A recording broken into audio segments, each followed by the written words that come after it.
In this video, I'm going to show you how to set up a Google Webmaster Tools account.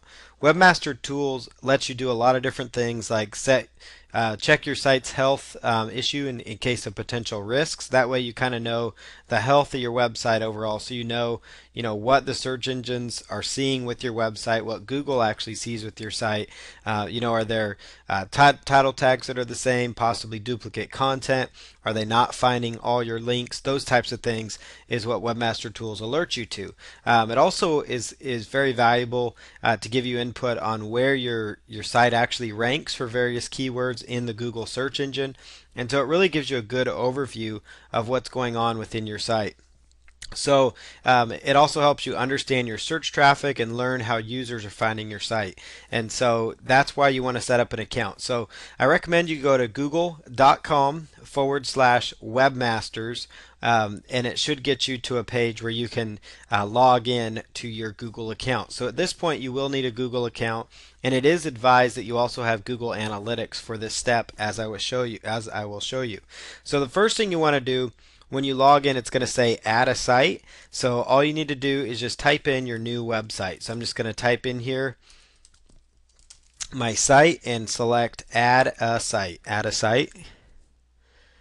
And it will take just a moment, and it's going to take me to a page that says verify your ownership of this URL. So it's going to give you a recommended method, which is to use Google Analytics.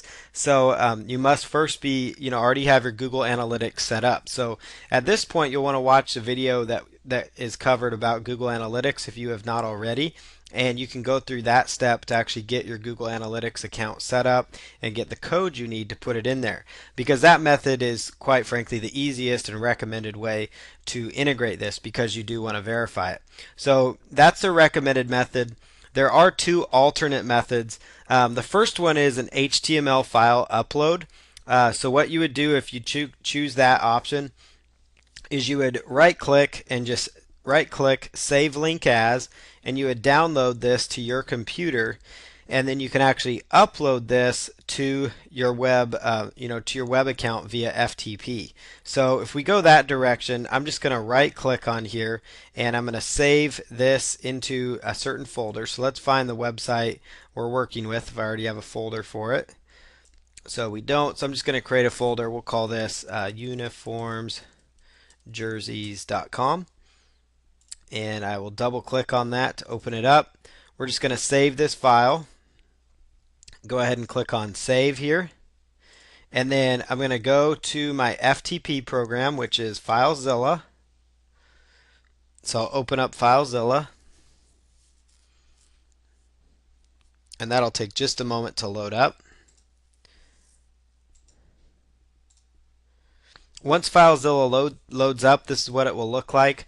If you're somewhat familiar with FileZilla, you'll understand on the left-hand side here, these are the files that actually show up on your computer, and the right-hand side that we'll get to in just a moment is the files that are going to be on your web host account.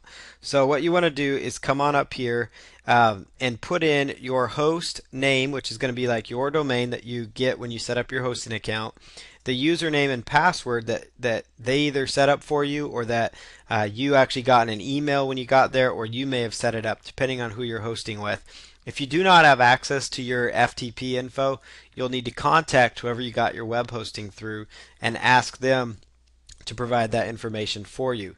So what you want to do here, I'm just going to log into my website here, and we'll let it just load up here. Once you're logged in, you're going to go to the public HTML folder and just double click on that and log into the public HTML. Once you click on public HTML, you should see all the different URLs for your website. So I'm going to scroll in here till I find the domain I'm working with, which in this case is called uniformsandjerseys.com. So I just double click on that, and then I'm going to go over here to the files on my computer, and we're going to browse for that folder. So we'll look for it over here, uniforms and jerseys. And all I need to do at this point is just click on that file so it's highlighted, right click and choose upload. And once I do that, you should now see it showing up here on the web host. So we'll just come back here to Google Analytics and choose verify. So that's one way to do it. The other way to do that, So if I click on verify, it'll verify, congratulations, you have verified your ownership. The other way was to log into your Google Analytics account, and that's probably the easier way. But there's two options, and I just wanted to show that to you.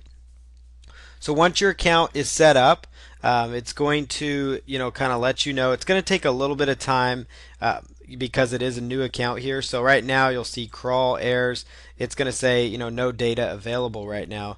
So check back later. You'll probably want to give it about 24 to 48 hours once it's set up. So again, you just go to google.com/webmasters/tools, or you can just go to Google like this and type in the phrase Google Webmaster Tools, or just type in Webmaster Tools, and it should be the first result that comes up here. And just click on that, and it'll take you right on in there. So if you're logged into your account, you're going to see that it shows up here. So you'll notice it already pulls in my site image, and I can click right on in there, but it's going to take about 24 to 48 hours.